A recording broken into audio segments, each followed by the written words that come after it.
Previously on Spirit Science. Recently, thousands of clay tablets were pulled out of a lost city thousands of years old. They described a new version of our history that is putting the pieces back into place. The continent of Atlantis was a thriving home for the human race, but we had visitors, one of which changed our evolutionary path forever.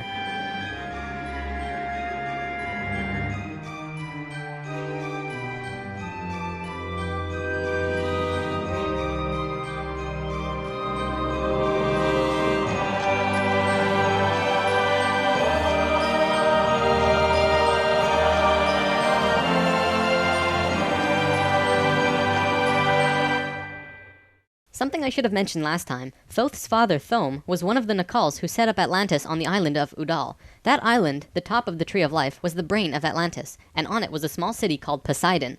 This city is what Plato was discussing when he said that Poseidon bore 10 children, the 10 circles on the Tree of Life. Poseidon was made of 3 rings painted in black, red, and white stones, and it was the symbol for Atlantis. The inner circle represented the Nacals, the middle circle were the priesthood, called the Maya, and the outer circle represented the regular people of Atlantis. We'll come back to this down the road. There were only a few thousand Martians who came to Earth through the synthetic Merkaba. The first thing they did when they arrived in Atlantis was try to take over the continent. They tried to declare war and invade. However, they were vulnerable due to their small numbers, compared to the millions of Atlanteans, and we finally subdued them. We were able to stop them from conquering us, but we could not send them back. When this happened on our evolutionary path, we now had the planetary consciousness of a 14-year-old girl.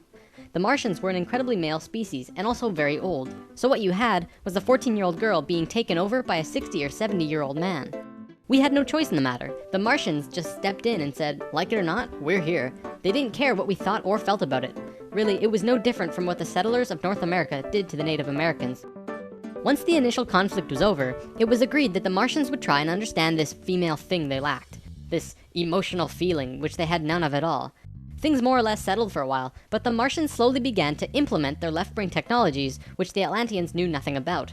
One after the other, the Martians kept putting out these left-brain inventions, until the Atlanteans slowly began to see things through their left brain. We slowly began to become a male species. The Martians gained control, bit by bit, until eventually they had all of the power, as was their intention. The animosity between Atlanteans and the Martians never subsided, not even till the end of Atlantis. They hated each other. The Atlanteans were shoved down and treated like inferiors. It was like a marriage that the female component didn't like, but the male component didn't really care if she liked it or not. It remained this way for a very long time, until about 26,000 years ago, when the next phase slowly began.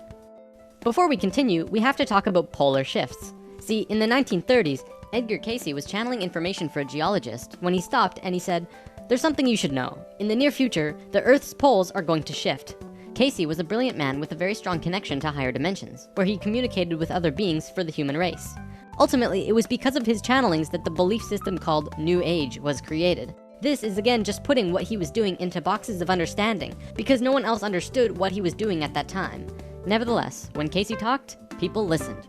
Geologists began exploring the possibility of a polar shift, and they found something remarkable. A string of major pieces of evidence came forth and lent tremendous weight to what Cayce was saying, and they have now changed the world's view on the subject. Scientists believed that if there was going to be a physical pole shift, there would also be a change in the magnetic poles. Through studying lava beds, geologists were able to see where the planetary magnetics were when the lava beds hardened at certain depths. They found that the earlier magnetic poles were not where they were now, but in Hawaii. The last shift that took place was 13,000 years ago, and we will get there in the story soon. They did another test and found that it had shifted again 26,000 years ago as well. Scientists also learned that polar shifts happen very quickly. In a single day, the magnetics would do a complete flip, or turn 90 degrees. There's that number again. And within 24 hours, the sun would be rising differently than it did the previous day. This shift has happened hundreds of times over the last 100 million years on Earth, but it's speeding up now and happening faster and faster. Now only 13,000 years between each shift. A whole new viewpoint is beginning to be understood. From space, would this not appear as a pulse? Now, there's a lot more to talk about with polar shifts, but I'm going to give you the basics and provide sources if you want to learn more. A scientist named Charles Hapgood was studying this at great detail because the leading theory behind what caused polar shifts was still underdeveloped at the time. He came up with a theory that demonstrated to be possible through various experiments. Through these experiments, they learned that the surface of the Earth, the crust, could slip over the main mass of the Earth, which continues its rotation as if nothing happened.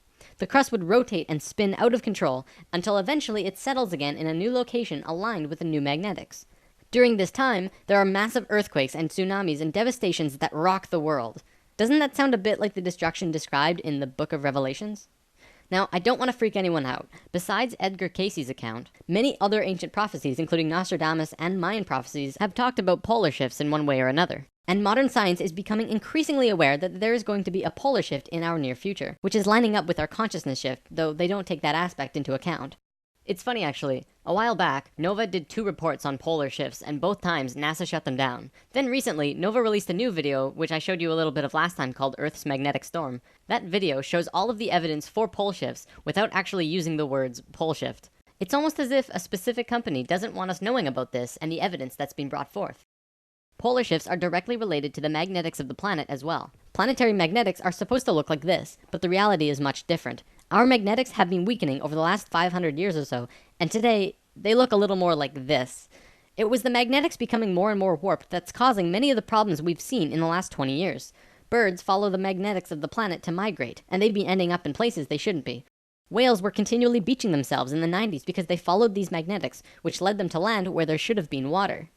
As for humans, you know how on the night of the full moon there are more rapes, murders, and violent crimes than any other night of the lunar cycle? Well, the moon affects the magnetics of the Earth, slightly. But the magnetics are so warped right now, it's affecting how we think and act as a planet. Our collapse of social structure is related to the geomagnetics of the Earth. Or perhaps it's the other way around. There's one other thing that we need to discuss about polar shifts. They always line up with a consciousness shift. They are interrelated. Thoth lived on Atlantis for a very long time, and he told us that he saw the Earth shift 5 times, watching the sun rise in the east, and then the west, then the east, then the west. This is how to explain why during a consciousness shift at the end of Lemuria, it sank beneath the oceans and Atlantis rose. If the crust was spinning randomly around the planet, many geological events such as continents rising and falling would take place. Now that we have an understanding of polar shifts, we can continue with this drama on Atlantis. 26,000 years ago, we were exactly where we were today on the precession of the equinox. We had gone through our falling asleep phase, and we were about to begin waking up. It was at this point that there was a small consciousness shift. We actually went down in consciousness, not up. A piece of Atlantis about the size of Rhode Island sank into the ocean. This caused a tremendous amount of fear within the Atlanteans, because they thought they were going to lose the whole continent, like what happened with Lemuria. Because of the consciousness shift, one of the bigger things they lost was their connection to the future. They couldn't foresee big events such as the potential sinking of their home. After about 200 years, this fear began to subside. Now, in both the Bible and the Sumerian records, the accounts of Adam, Eve, and all of their children were recorded to have exceptionally long lifespans, like 900 years or so. So 200 years for us back then is like 20 years for us today. We'll explain how we got there soon. Things kind of settled for a while, and then between 13,000 and 16,000 years ago, a comet approached the Earth. Because we were living at a high consciousness across all dimensions, the Atlanteans became aware of it before it hit. A great conflict occurred in Atlantis. The Martians, who were in the minority even though they were in control, wanted to blow it out of the sky with their laser technology. However, the Nacals had learned of the comet's true nature, and the Atlanteans protested. They said that the comet was in divine order. They had to allow it to take place naturally. Let it hit the Earth. That's what's supposed to happen. The Martians fought the Atlanteans, but in the end they gave in. The Martians agreed to let it hit the Earth. When the time arrived, it came screaming into the atmosphere, plunging into the Atlantic Ocean just off to the western shores of Atlantis, near where Charleston, South Carolina is now, only that was at the bottom of the ocean at the time. The remnants of the comet are now scattered across 4 states, and science has definitely determined that it hit at least 12,000 years ago, if not more. They're still finding pieces today. Although the main portion struck near Charleston, a few fragments actually hit the main body of Atlantis, crashing into an area right where the Martians were living, killing a huge portion of their population. They were pissed. They said, "It's all over, we're divorcing you, and we're gonna do whatever we want. You can do what you want, but we will never listen to you again." We know this whole bit. We've seen it in divorced families throughout the world. And the children? Well, look at our modern world today. We are the children. You can guess what the Martians did next. Their primary interface with the reality was control, and when their anger rose to meet their desire for control, they decided to take over the Earth. They began to once again create a complex like the one they built on Mars long ago to try and create another synthetic Merkaba. If they had succeeded, they would have gained control over everything on the planet. The only thing was, around 50,000 Earth years had passed since they had built a Merkaba, and they didn't quite remember how to do it. But they thought they did. The Martians built the buildings in Atlantis. They set up the whole experiment, threw the switch, and lost control. The destruction was immense. In this reality, you can hardly make a greater error than to create an out-of-control Merkaba. The experiment began to rip open the dimensional levels, not the higher ones, but the lower ones. To give an analogy, if you took a knife and slit open your stomach, the stomach acids would seep into other parts of the body that it's not supposed to be in. That's like ripping open the dimensions. The Martians almost destroyed the Earth. The environmental disaster we are experiencing today is nothing in comparison, though today's disasters are a direct result of these events. Because of this tear in the dimensional levels, a huge number of lower dimensional spirits and beings were thrown out of their comfort zone and into these higher levels. They were forced into a world that they did not know or understand. To survive, they needed bodies and began automatically entering into the bodies of people. For every human body, there were hundreds of lower dimensional spirits inhabiting them. These beings were Earthlings like us, but very different, not coming from this dimension. It was a catastrophe, probably the biggest the Earth has ever seen.